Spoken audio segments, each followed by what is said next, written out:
are there any common medications that you see that are big culprits for causing erectile dysfunction? Yes, a number of medications can be a problem.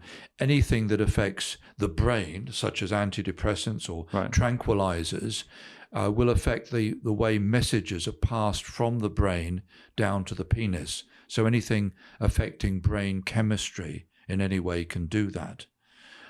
In terms, as I said, of anything affecting blood pressure or heart rate can potentially affect flow. Anything that tends to affect the circulation, so beta blockers, for example, that might be used to treat anxiety or slow the heart or treat migraine, they can have an adverse effect. And as I said earlier, painkillers are now emerging as a major problem, particularly those that contain codeine or morphine or anything stronger. Because not only do they affect the nerve pathways, they also lower testosterone level, which I'm sure we'll get onto in a moment. So is that something that you see with all kind of opiates, codeine and other stronger opiates and painkillers? Yes, colleagues of mine have done studies in general practice and found that over 50% of patients who have been on repeat prescriptions of chronic painkillers, quite legitimately for, say, something like back pain, have erectile dysfunction and low levels of testosterone. So if you're a patient on those medications, I would urge you to get a check done with your doctor. I see. So that is good to know. So if you're on opiate painkillers, it would be a good idea for our patients to then test their testosterone levels. Yes, and fill out one of the little questionnaires about erectile dysfunction. There's numerous that you can get off the internet that are just a few little questions. Can I get an erection? Can I maintain it? You know, how often does it go too quickly? How satisfied I am with my erections?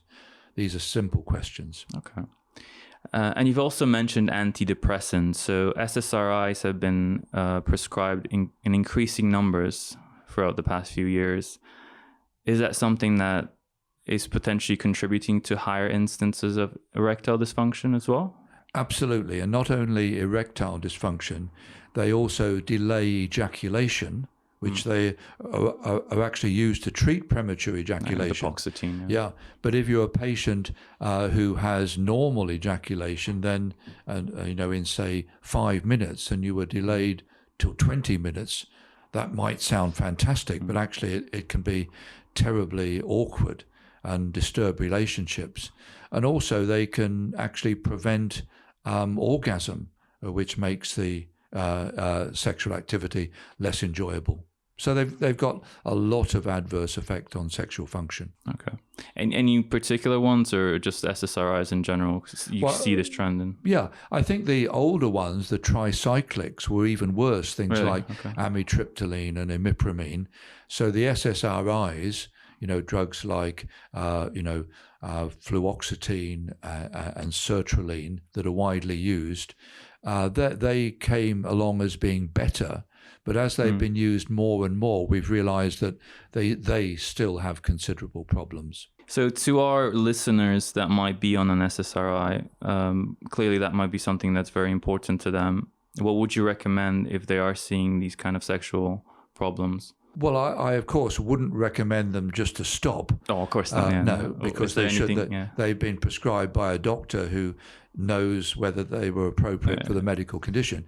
So they should discuss this with their doctor or the practice nurse next time they're there, and look at whether the dose could be reduced or it could be changed to another medication, or whether they should have something specifically to treat the erectile dysfunction. Because if it's necessary to continue treating the depression, you just have to bite the bullet and treat the erectile dysfunction as well.